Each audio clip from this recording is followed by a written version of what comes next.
Welcome, everybody, to this next episode of Your Music, Your Story. Again, we're going to change it up a little bit. Last week, we were up in Salt Lake City, and I was able to talk with my sister about her singing and piano shenanigans that she's done. And so, as of right now, I'm still working on getting bands or people to talk to. So this episode is going to be about me again. You're getting me again. This is going to be the bass episode where I want to go through some songs that I like to play the bass on, or that I like to play along on the bass.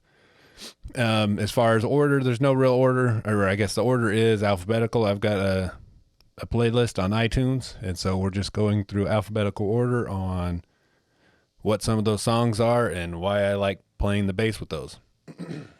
All right, before we get started, just want to talk about one little thing. In my track number 2, I do have my bass guitar plugged in. So some of the songs I'm going to play through, I'll just play the different parts of the songs that I like. Not all of them, but some of them I'll do. What I will be using most of the time is this 4-string. It's an Ibanez Ergodyne 4-string, which is my favorite bass. I bought it off an old bass player I used to play with. And when he showed up for band practice, he had this. And so it's the Ergodyne Ibanez. He had a B4, Ampeg B4, and a 910 stack. And I just loved the way it sounded, the combination of everything. And so years later, I had some money, and I bought it from him. So I may swap over to a 5-string for some of the Primus songs and the 311 songs. We'll see if I do that. That will be, that's a Schecter Diamond Series 5-string. That we will that I'll plug in. So with that out of the way, let's get going. All right, our first band up that we're going to talk about is the band of Cake from, I believe it's Sacramento, California. One song that I really do and love to play from Cake is their cover of I Will Survive. Now, what I like about the bass is what he's playing on this song is he's playing this little, basically a square pattern on the bass guitar. So the song is A, D, G, C, F, B, E. So we're just floating around the key of C. But for example, if he's playing on the A, if you play a bar chord, you're going to play an A, a D, and an A. Well, half step down from the A is a G, half step down from the E is a D. So it kind of makes this little square. And that's the basis of his bass groove. Now he does some other little fills, he does some other stuff in there, but that's the basic of that bass line, which basically drew me to that song. So here's the basic bass line to I Will Survive.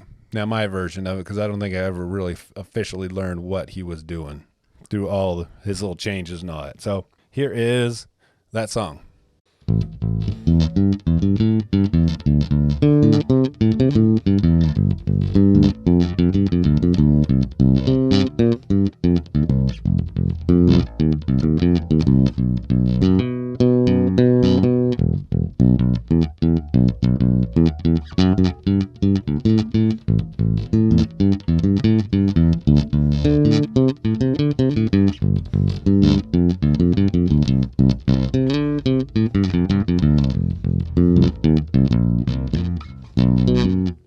Well, there you go. There's the basics of it.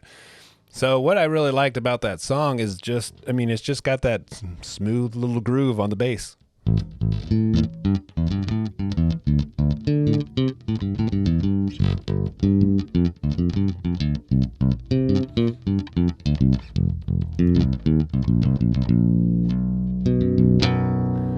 So when I first heard that, I thought, man, that's just a good bass player right there. I need to learn how to play that.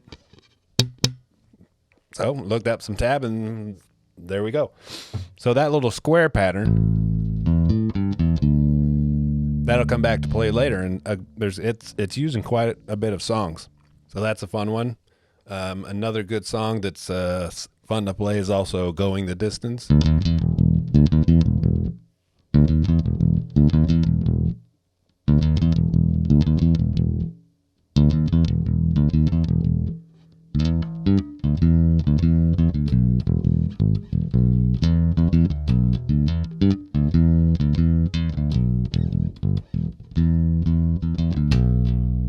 That's all I really remember of that one. Now, both those songs I did some covers of them. That's going to be perhaps on another cover album, but this is so it's kind of weird to play these when I play along with them on the album from Cake. It's a slower song, but when I did covers of them, of course you got to speed them up and make them cooler, because who does them slow? That's dumb. So it's kind of weird to play them slow. So here's my version of "I Will Survive" by Cake, just a quick portion of it.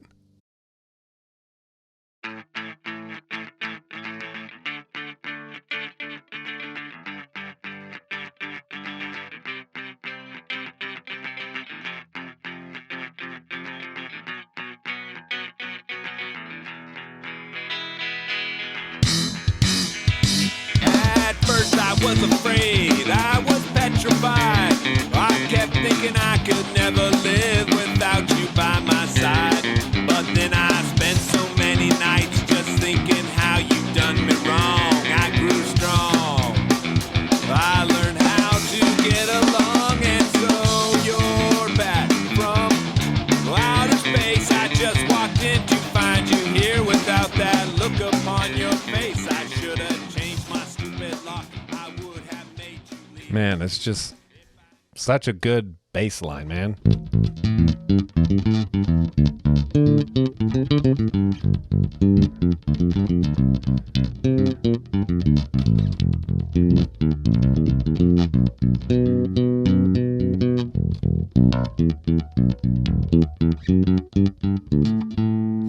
It's just so smooth.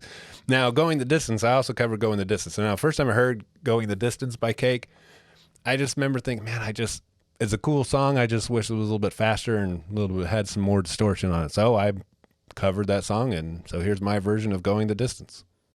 Reluctantly crouched at the starting line, engines thumping and pumping in time. The green light flashes, the flags go up, turning and burning. They yearn for the cup, they desperately maneuver and muscle for rank. Feel burning fast on an empty tank. Reckless and wild, they pour through the turns. Their power is potent and secretly stern. As they speed through the finish, the flags go down. The fans get up and they get out of town. The arena is empty except for one man still driving and striving as fast as he can. And the sun has gone down and the moon has gone up. And long ago somebody left with the cup, but he's driving and driving. Such a good song, especially when it's a little bit more angry. Din, din, din, din, din. But the bass player for, I think, at least on Fashion Nugget, I think his name was Victor. I don't know if he played on all of them, but at least Fashion Nugget, I don't remember his last name, but his name was Victor. And he just had some of those, just so smooth,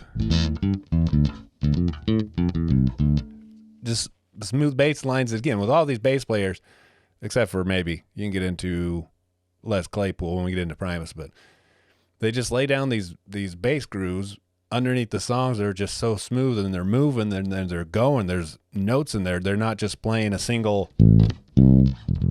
I mean, they're just going. They're playing all over the fretboard and using all the strings. Oh, that's what drew me to a lot of these artists. Alrighty, so let's move on to our next artist that had an impact on me. Now, this was my introduction into the punk world. When I say introduction, what I mean was I had heard some punk songs before, and they're okay, whatever. But when my brother got this album by this band in 1986, I remember this was the first band that I just thought, you know what, I want to listen to more of this band because they're just awesome. And the first song off this album from 1986 was the song that I loved. Now, that band that we're talking about is Descendants. And the album is Enjoy. Now, the first song off that album is called Enjoy, and that song is hilarious, and we listened to that so much as kids because it's about farting.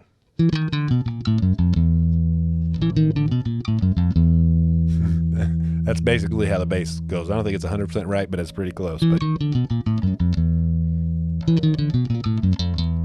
so if you want to go enjoy a song about farting, that's your jam right there. Oh my goodness, that song just makes me laugh. But I believe their bass player was Carl Alvarez, And oh my goodness, he was good. A lot of, well, I guess all these bass players are good. Makes me think maybe I should just one day be a good bass player. But, let's see. Let's look this up on the Wikipedia. But I believe this album was Carl Alvarez. He played both of them. But I just remember hearing this album, and my favorite songs off that album were Windy, Sour Grapes, and Cheer. Oh my goodness, they're just so good. The next album by these guys I really enjoyed that we listened to was Liveage, and that had Hope and Clean Sheets. And when I was at work, we used to work with my old boss Joel. I had a bass guitar at work that we'd fumble around on, and he had his guitar, and every now and then we'd go through and play some of these songs. Like I remember learning Clean Sheets a lot. And he's just Carl Alvarez is a good bass player. And I covered Silly Girl, let me back that up. When I played in the Retcons, they came up and David asked, he's like, well, is there a song that you want to cover? And of course, what came to mind is Silly Girl. So we covered Silly Girl when we were in the Retcons. I did my own little version one time of Hope because we were coming back from Vegas from work, and Joel kept playing all these stupid covers of Hope. And so one day I just went through and like, you know what? I'm going to cover that song because these people are a bunch of ding-a-lings. So here is my, I'll just play this one, just my quick version of Hope by Descendants.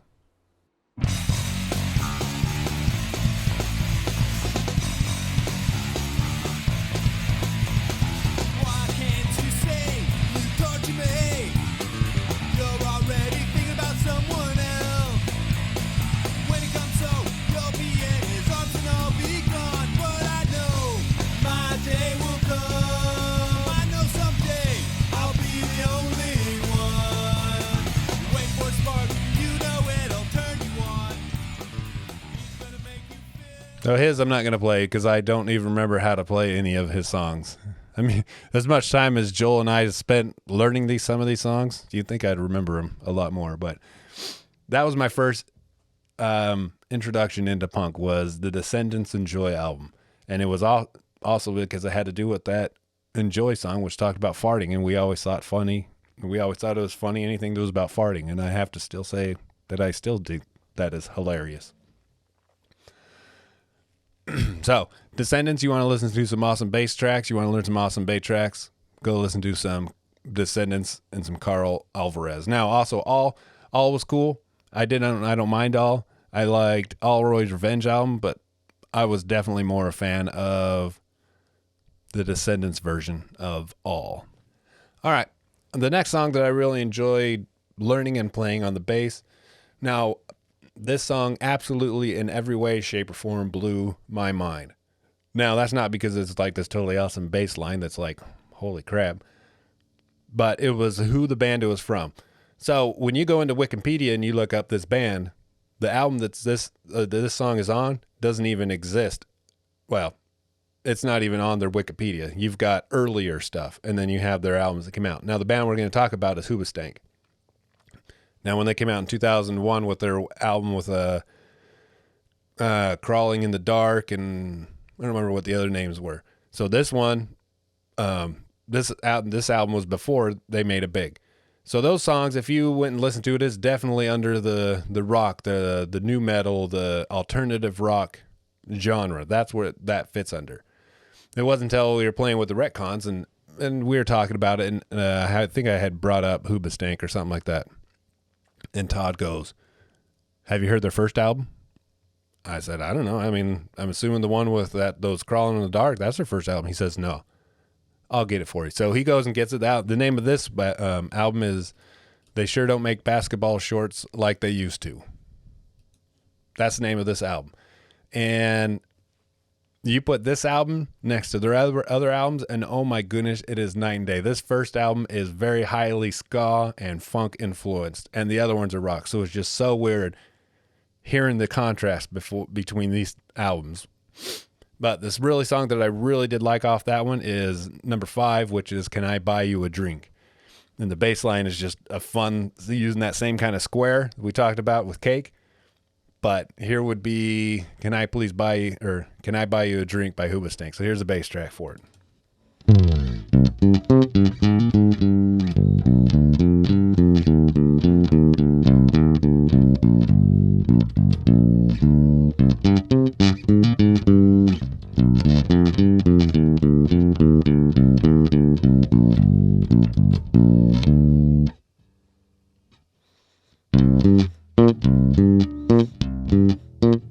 Now, this song's played on a 5-string. I didn't get the 5-string. It's still sitting over on the wall. That's how lazy I am. It's 5 feet away. But it's just, again, I mean, just how that bass line is just so smooth.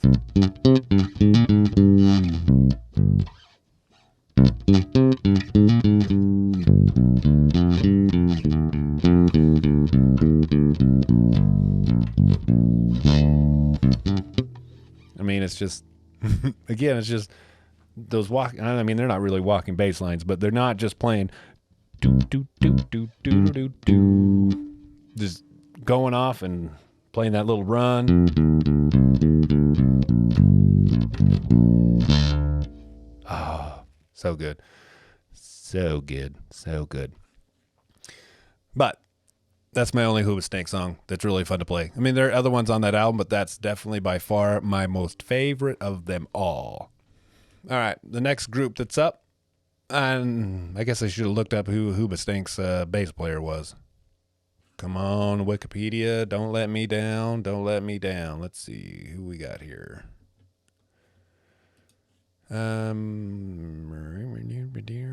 Mark. And I'm not even going to venture how to say that last name. Lapalipalimbaloo. Close enough. Anyway, they shouldn't have gave up the cool stuff. Instead, they went to stupid and rock, which is, it was all right, but it's definitely not as cool as that. They sure don't make basketball shorts like they used to. But the next band that we're going to talk about is, I just always thought that they were homies. I don't even know why, but that's Incubus. For some reason, I always thought Hoobastank and Incubus were homies for some reason. Like the singers were brothers or somehow related. Really have no evidence of that. That's just what I always thought. But when Hoobastank again came out in whatever it was, 90s, and they came out with Pardon Me, which they're good songs, and I like some of Incubus. I can't get into all of it because some of it is a little bit weird for me, especially their newer stuff. Not so much. But their bass player, his name was Dirk, and I think that was his stage name. I think he, I don't remember what, I think it's Lance was his. Here we go. Come on, Wikipedia. Let's look this up again. All right. Nope, we don't want Incubus, the evil demon. So here we go. Incubus band, which I understand he's not playing with them anymore. They got a new bass player. So his name was, Alex Kanuch. But his stage name was Dirk Lance. There you go. But some of his bass lines they were good. They were, good bass lines. He was good. I mean, definitely smooth. It's definitely getting in that world of Cake bass player Victor. Just the smooth bass lines. But I ended up getting the album Fungus Among Us by Incubus from a roommate. And when I listened to that album, there's one song on here that we're going to go through, which is Speak Free. I remember the first time I heard this song, I just thought to myself, if I could play this, I would consider myself an amazing bass player when I heard it, because goodness gracious, it's just it's just awesome. So here is my attempt. Now, I haven't played the song in a long time, so I'm definitely rusty, but here's my attempt at Speak Free by Incubus, and we're going to give it a whirl. Here we go.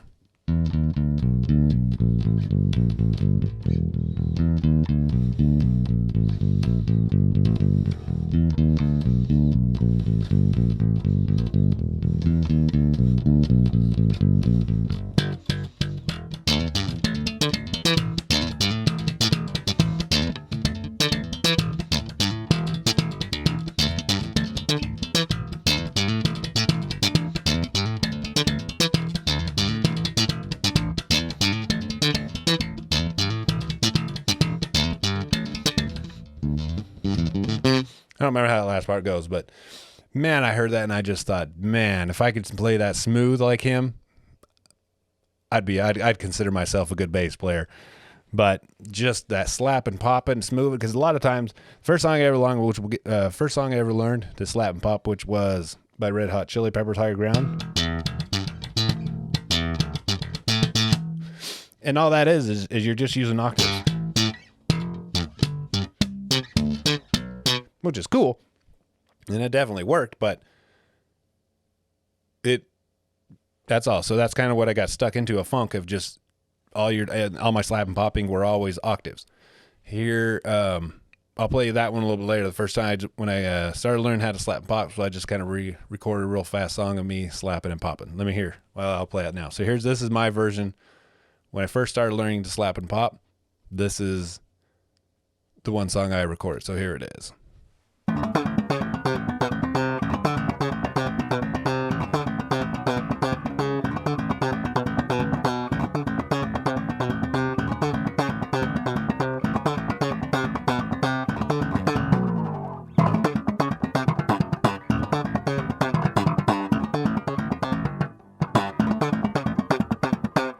I mean, it's just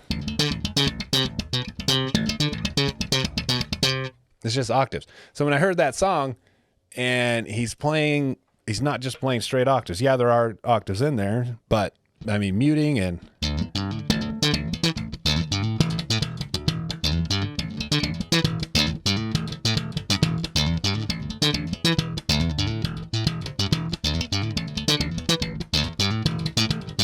it was just, oh my goodness, it just sounded so smooth. So I'm like, you know what?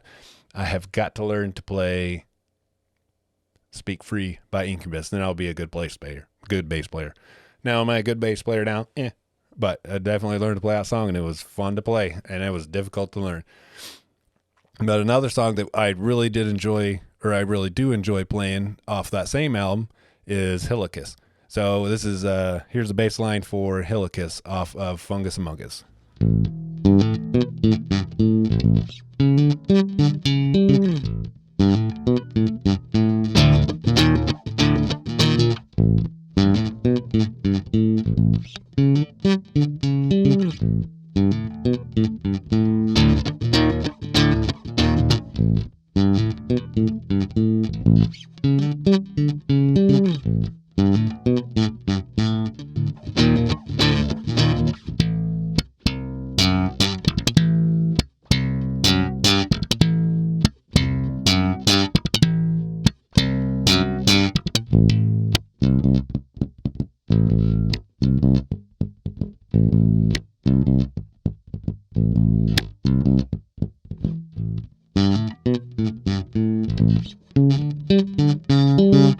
Anyway, there you go.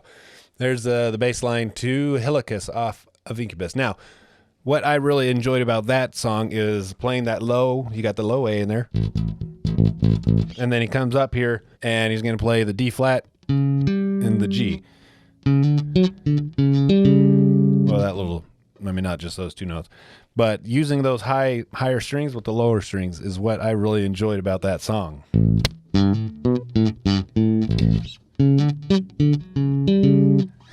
Just that contrast between playing the low notes and the high notes.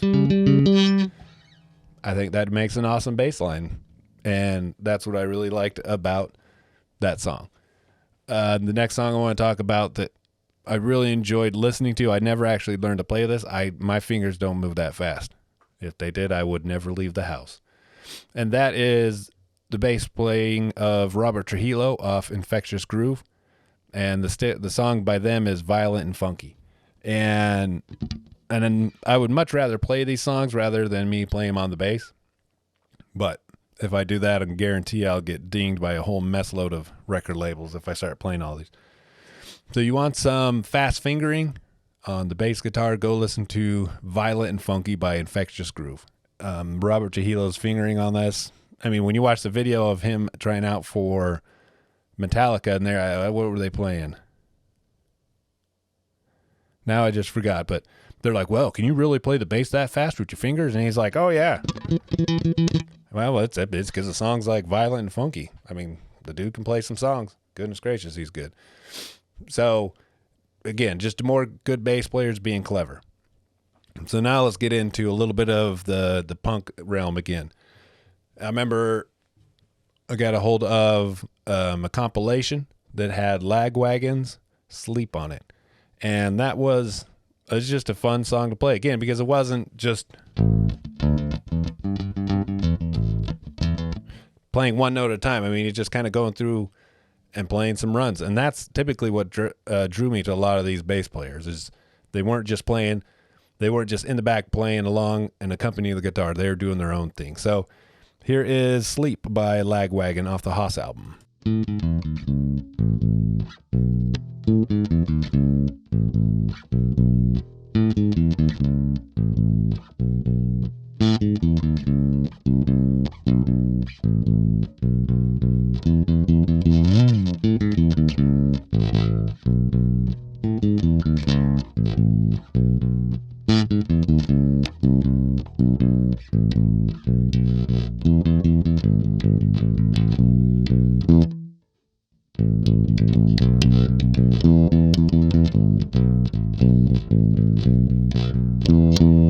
Anyway, there you go. So there's some good old bass playing from Lagwagon.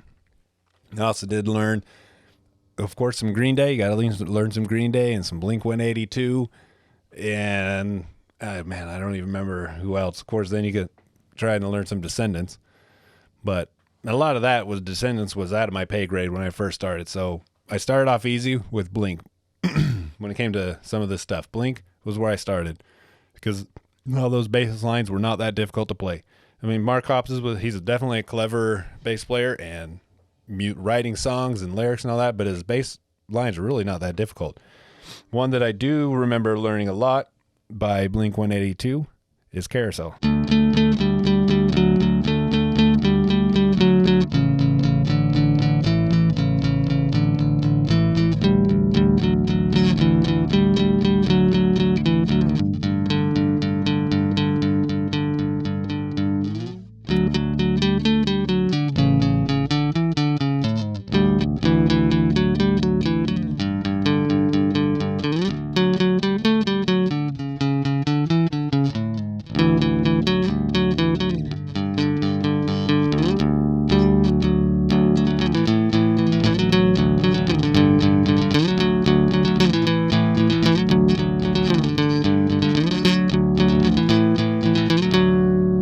Anyway, there you go. Oh, that's a good song. That's a fun one to play. I almost forgot how to play part of it. Almost went to the wrong note there. One thing about that song is Joel and I used to have air drum guitar competitions whenever that song would come on. Of course, I always won because I'm the better drummer. Joel's the doo-doo drummer. But we'd always play to see whoever made the mistake first in our air drumming during that song.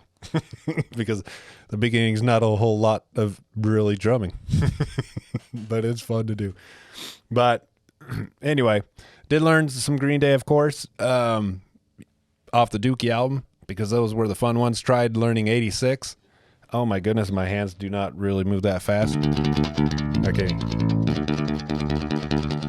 And he just plays constant for a good, minute and a half, just balls out.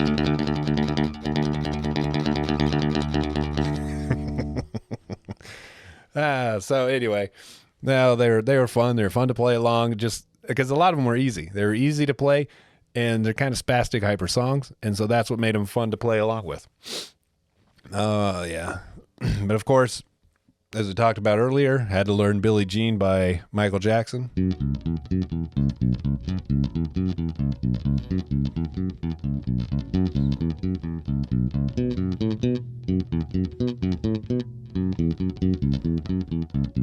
Now, one thing about that, of course, you're learning like, that's difficult. So you're kind of getting into how the song goes.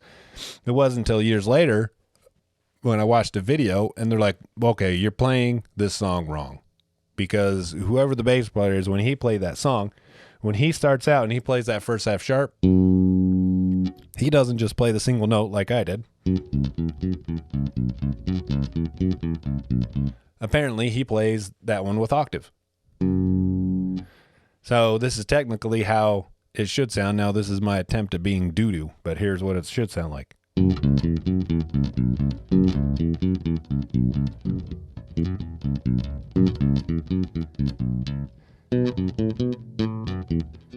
Yeah, there you go. I mean, I can't even do it.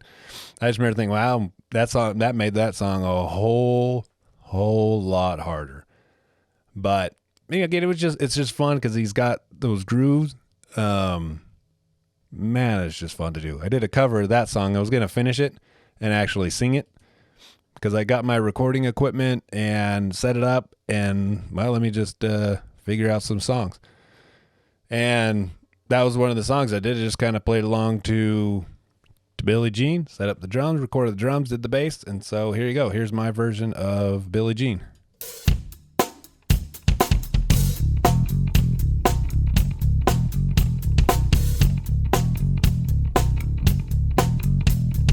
Now you can hear that I played that one on the low string. So typically it's done on the higher F. Since I had a 5-string, I played it low. Now I was going to finish out and just do the lyrics, but I'm a doo-doo singer, so I never actually made it that far.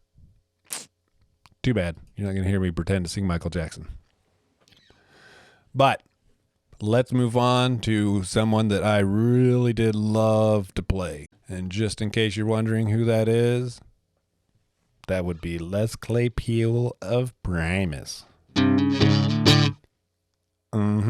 So that's where we're going to start. The first song that I learned by Primus was Too Many Puppies. So here's my version of Too Many Puppies. And I really do wish I had a wah so I could play John the Fisherman. But anyway, so here's Too Many Puppies.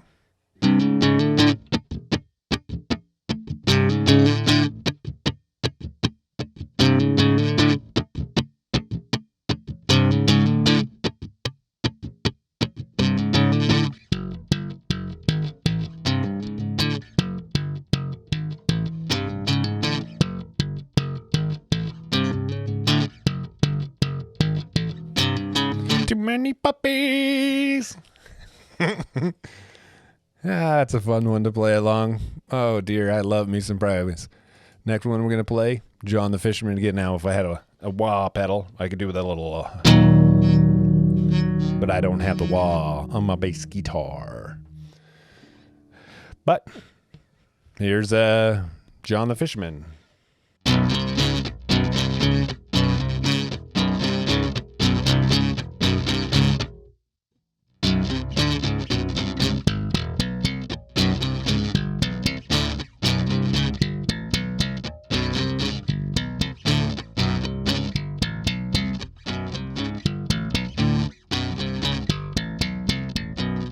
Anyway, there's a bad attempt at it, but there's some John the Fisherman.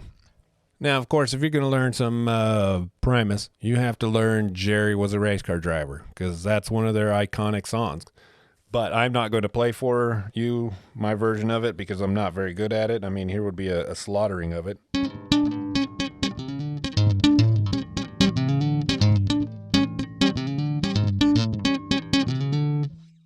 I never really could learn to play that song at all. I mean, I could probably play it at one point, and people were like, oh, that's Jerry Was a Race Car Driver. But if you knew what the song actually sounded, they'd be like, that dude ain't very good. But of course, yeah. Another one that was fun to try and learn was Tommy the Cat. Again, off that album. Yeah, here's going to be me slaughtering what I remember of Jerry or Tommy the Cat.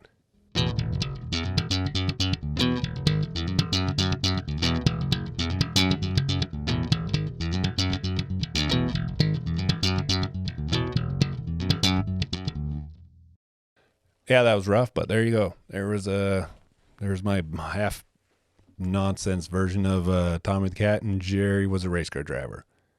So those songs were definitely way above my pay grade, and they still are. They're good songs. But one song that is fun to play, that's easier, is those damn Blue Collar Tweakers. That song is just fun to just kind of rock out, get the bass groove going, and maybe I'll find a band and I'll sing along with it. Here we go.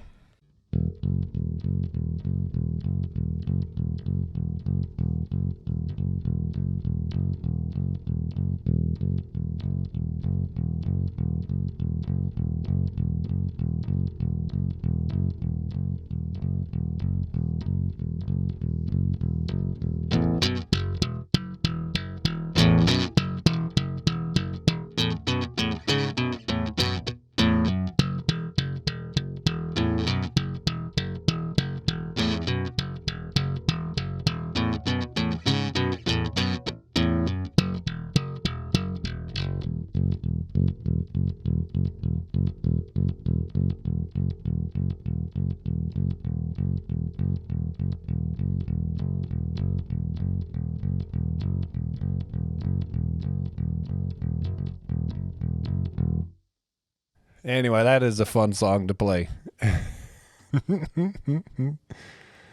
Oh, dear. But another one. So let's move on to some more. I'm hoping to keep this at 45 minutes, but we're not doing so well at keeping it 45 minutes.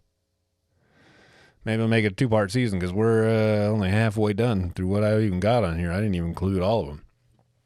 But then we have Pork Soda. And, of course, you had My Name is Mud. But it's just a totally awesome, just slapping on that low, making the bass more of a percussive.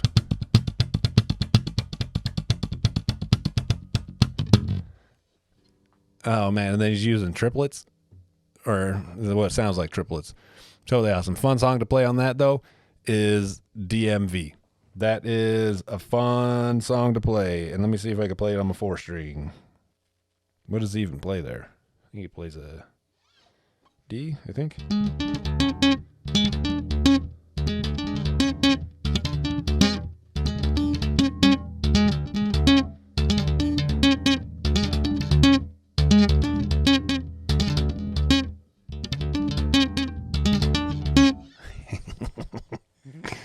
Yeah, there's a doo-doo attempt. Anyway, I got to pick things up. Fun song to play. There's more songs on there that are fun. For example, goodness gracious. For example, the guy from the Hamburger Train, and again, using that bass.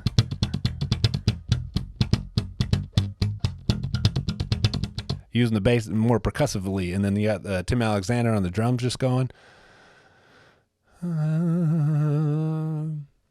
Next album that was fun to try and learn was Tales from the Punch Bowl, and of course you got to learn Wynona's Big Brown Beaver.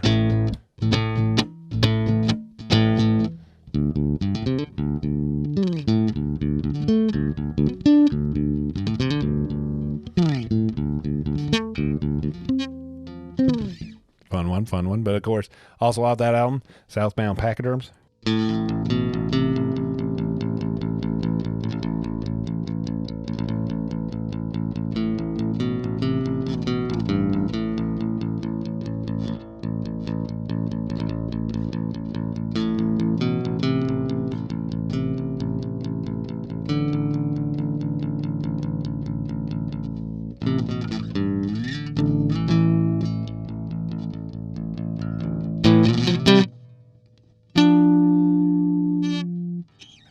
It's a fun one to play. I remember when we got that album, I was living with my brother up in Logan, and he worked out at a slaughterhouse. So I remember listening to that going on the way out there, and just a lot of Southbound Pachyderm. Next album that was fun to play was off the Brown album. Now, I have to say that the Brown album was not my favorite album by Primus. They switched drummers over to Brian Brain, I think his name. Brian something. They call him Brain. Tim Alexander left, and then this is their first album with Brian. And just the overall drum sound, I definitely like Tim Alexander over Brian. Still a good drummer, and their songs are good and okay, but definitely preferred Tim. But fun song to play off that one is Shake Hands with Beef. That is a fun song to play on the low B string. There, let me go get that one. We'll swap that out and play Shake Hands with Beef. So, here we go. Here's some Shake Hands with Beef off the Brown album by Primus.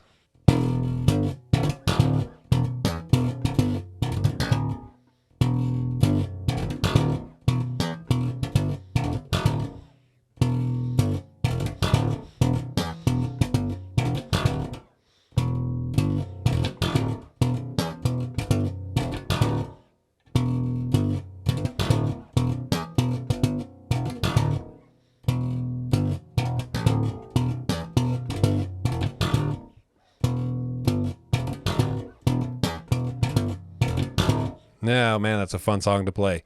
It is fun to just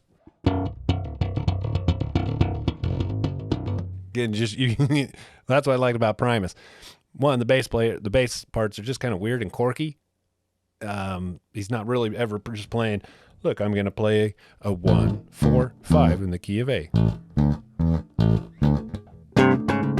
He's always adding some weird slapping. some strumming, finger tapping, or just using the bass, those low notes as percussive beats.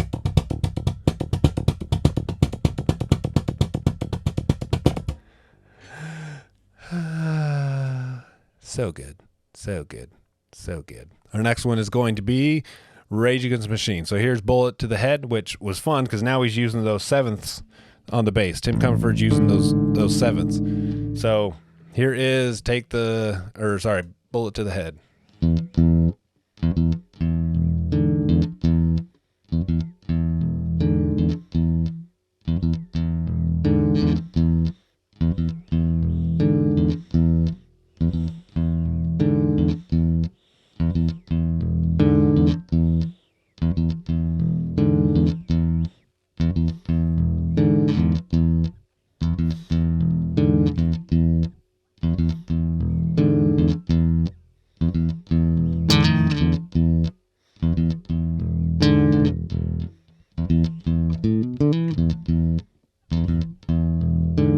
Anyway, there you go. So that's fun. Just playing those sevenths, that seventh, E7. That's all that song's based off of.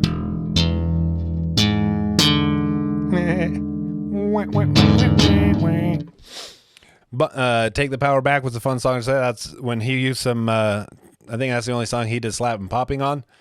And I remember there's an article that he did in an article that he did. He said that he liked slap and popping.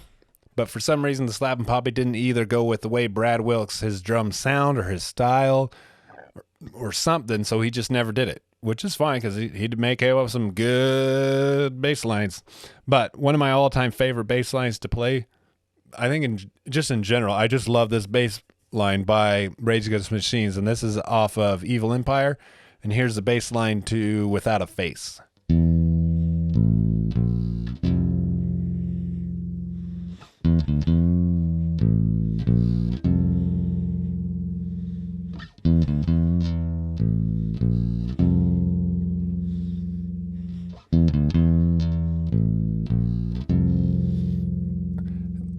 That note, that right there, oh my goodness, it's so cool. And so it's an inverted F, so you just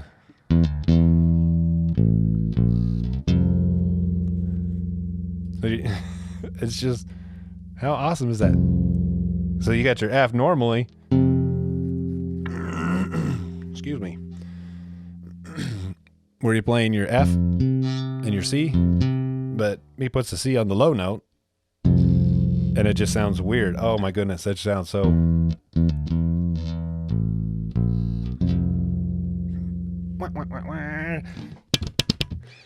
And of course, another fun one to play by Rage Against the Machine is Calm Like a Bomb off Battle for Los Angeles.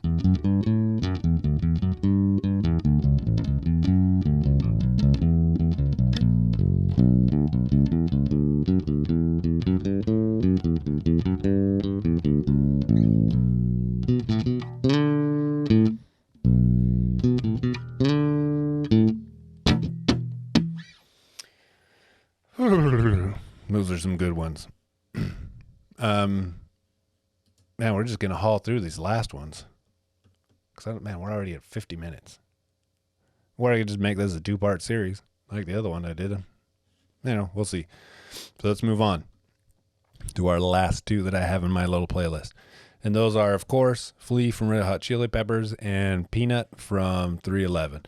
Now, what I really liked about Rage Against the Machine is Flea's bass lines are so melodic. They just, how he constructs them, how he plays them, oh my goodness, they sound so good. Like we talked about earlier, the first song I learned to play as far as slapping bass was Higher Ground.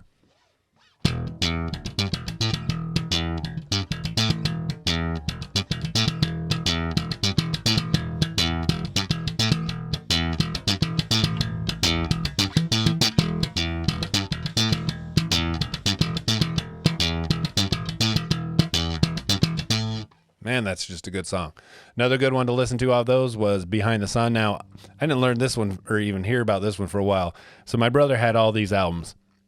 when I was a kid, but he would never let me listen to Uplift Mofo Party Plan. And I think it's because of the secret song at the end of it. So he always kept that away from me. But one song off that's, again, it's just a clever and very creative bass line is Behind the Sun.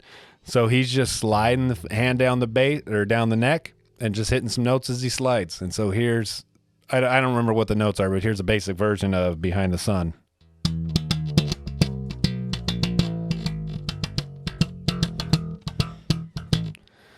Yeah, so that just that little slide just going down.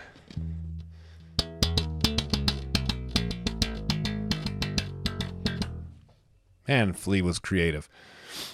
Of course, you have Pretty Little Ditty, which Crazy Town stole. I don't know what to say they stole it. They took and they made a Butterfly out of.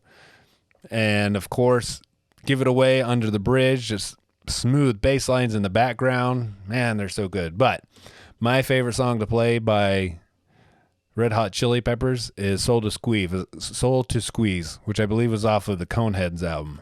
But, man, again, it's just his bass lines are just so good. And they're smooth. They go with the song. So here's a Soul to Squeeze.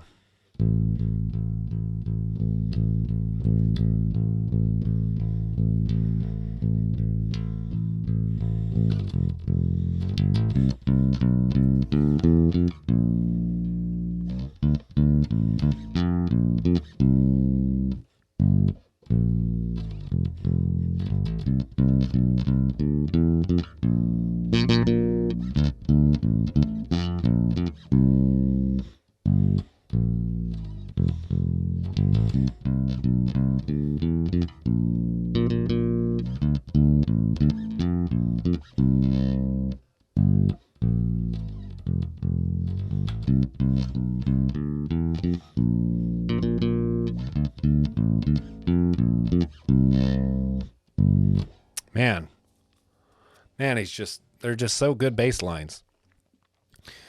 Another one that is good, similar to Hillicus, is Californication. Now, I'll be honest with you, I've completely forgot how to play it.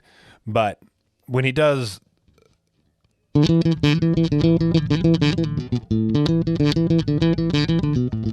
whatever it is, but then when he goes into the chorus...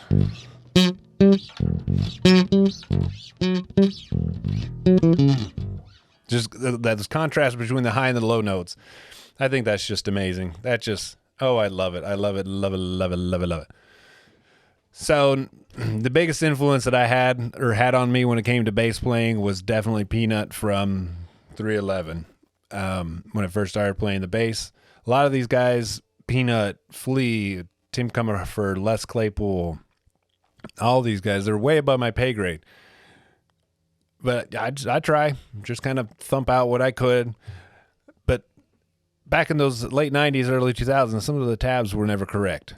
And so it was hard to find good tab to listen to. But anyway, I found a website that had all of Music, Grassroots, the Blue Album, Transistor, and I think Sound System. And it had all the bass tab and all the guitar tabs. And so I just went and learned as much through all those albums. Is all the bass parts and the guitar parts, except for the solos, because I'm not a very good solo. So when I was going through this, I mean, I didn't even know where to start and what to even pick.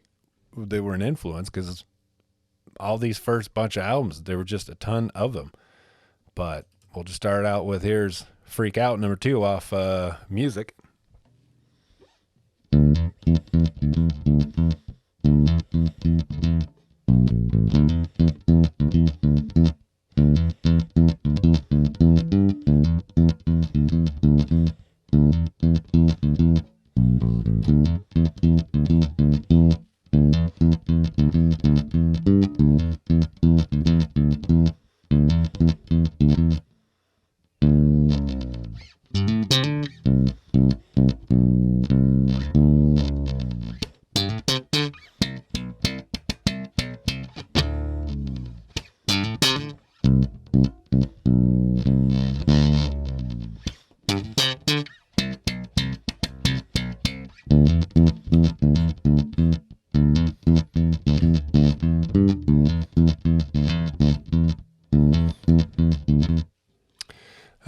Oh man, that's a fun one. You have Do You Right.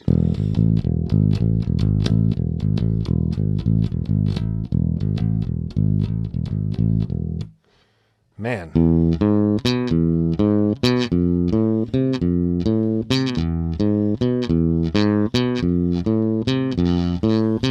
Oh man, so many 311 songs that, man, they were fun to play.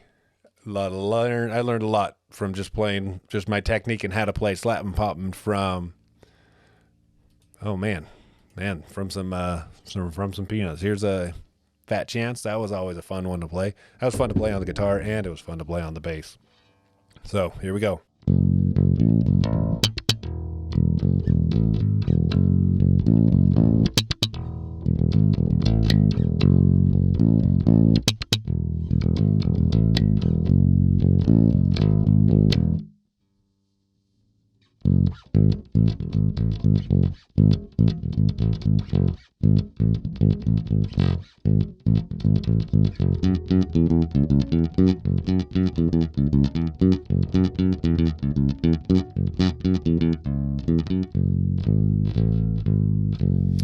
Ooh, square again. Fast one that was tough on that one was Unity.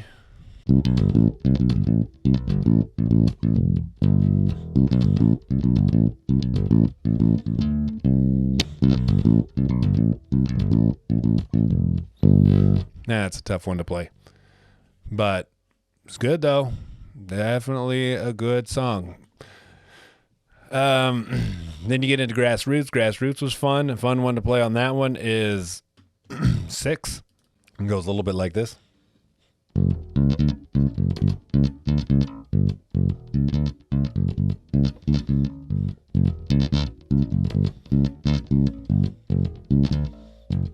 It's a fun one to play. Offbeat Bare Ass. That's a fun one, of course. 1, 2, 3. But Offbeat Bare Ass is probably the more fun out of the one. Then you get into the Blue Album. I remember one band I played up in college, or one band I played with in college. We covered Down. That was enjoyable. So many good albums. You got T&P Combo that are, again, it's just what I like about a lot of his bass lines now. He followed along a lot on guitar. So like, for example, on We Did 6. That's the same part as the guitar. Unity.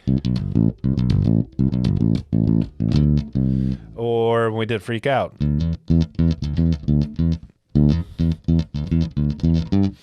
So he was following along a lot on the bass that the drums or the guitar's playing the same notes. But yet, then when Tim Mahoney would start doing the upbeat ska stuff, then he's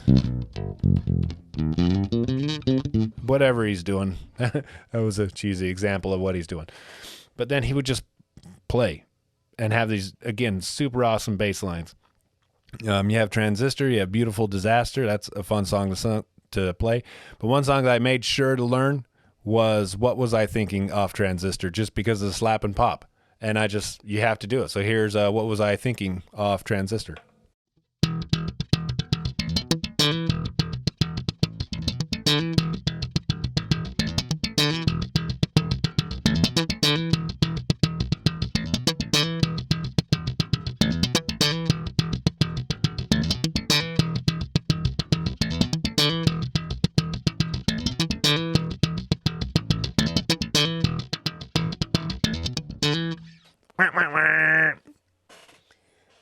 Fun one. Learning was Come Original, and I never really learned how his slap part there. Just didn't ever quite figure out how to do it so it sounded. I got close, but never could really figure it out fully. That is definitely one. So Come Original is definitely a fun one to play. Here was the guy that had the most influence on me, and we're just kind of blowing right past some of their songs. Oh well, whatever.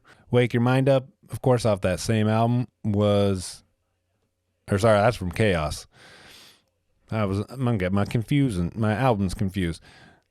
And again, one big influence that Peanut had on me was a 5-string.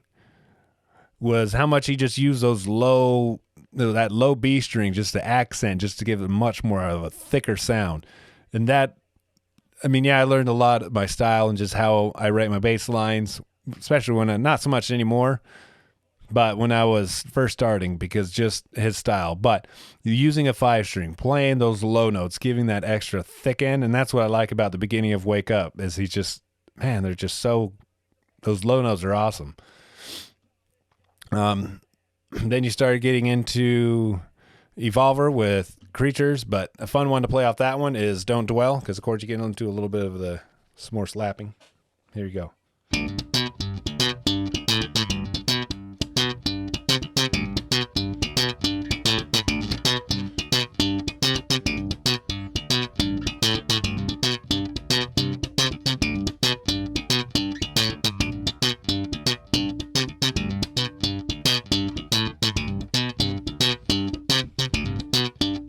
Anyway, there you go. So there's some Don't Dwell off Evolver.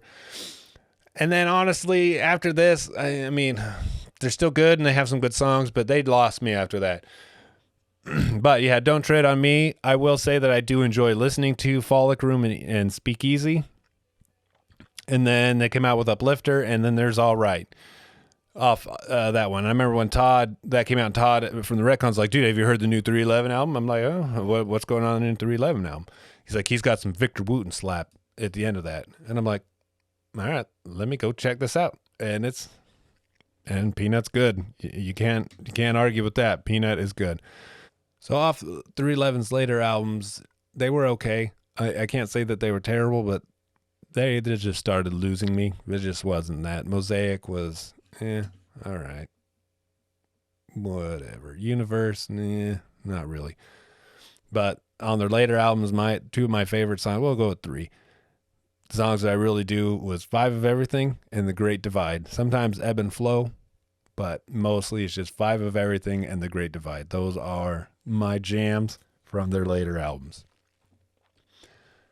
So there is here's the episode about some of my bass influences. When I started learning to play the bass, I liked them because they weren't just playing along and that's it. They weren't just a bass player following along. You could hear their bass parts. I mean, this wasn't like a Metallica and Justice for All where you don't hear anything. Everything is, the bass is just turned way down. You can question if there's even a bass on there. But those were just some of they're the bigger influences on me on the bass. I could do an episode and talk more about some of the other ones. For example, Tool. I do remember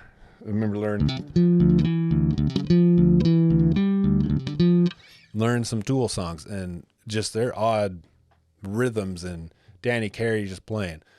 Sublime, learning some of this Sublime, again, just smooth bass walking, just moving around, not just playing the same nonsense. I did, even in high school, got into disco. So when I went to go learn the bass, well, let's learn some disco songs. Again, you get into a lot of these old ska bands, or I don't say old, just ska bands, and they have such good bass players. I remember learning some of the bass lines for Goldfinger. Those were good. I remember trying to learn a Skank and Pickle. I mean, there's just so many other bass players and songs that had an impact to me when I started to play the bass, and even now when I try and go back, I'll hear a good bass line, I'll think, well, let me go try and pluck that one out. Definitely don't do it as much as I used to, but definitely need to go back. And there's always good bass players. I don't think that people should alienate themselves to one certain bass. Like, for example, all right, I'm in a punk band, so all I'm going to listen to is punk bass players, because there's just so many other good bass players. There's some out in the jazz world, the blues world, the funk world, the punk, the rock, the metal, just so many out there. Another good one that makes just off the top of my head was Ryan Martinez from Mudvayne. I mean, he had a whole different style that you really never or hardly ever saw in the metal world. A lot of his slapping, popping, and then hitting with his fingers, as opposed to using his fingers, just tapping with his fingers. So anyway, this is going to be the end of our episode. Just, there's so many good bass players out there, and if you're a bass player, which everybody hates bass players because they all think they're stupid, but need not fail. You need not fail. There's so many good bass players that you can find to go and listen to. So what I'm going to do is I'm going to leave you with a song that kind of, this is like my little blues or kind of, I don't know what you call it, whatever song that did years ago. Made the bass line, which was fun. Didn't have anywhere for it to go. So then again, years later after writing it, just decided to sit down and play some drums. And then this is, here's the song of my little bass track, a little bluesy thing. So everyone have a good night and enjoy whatever it is you're doing and party on.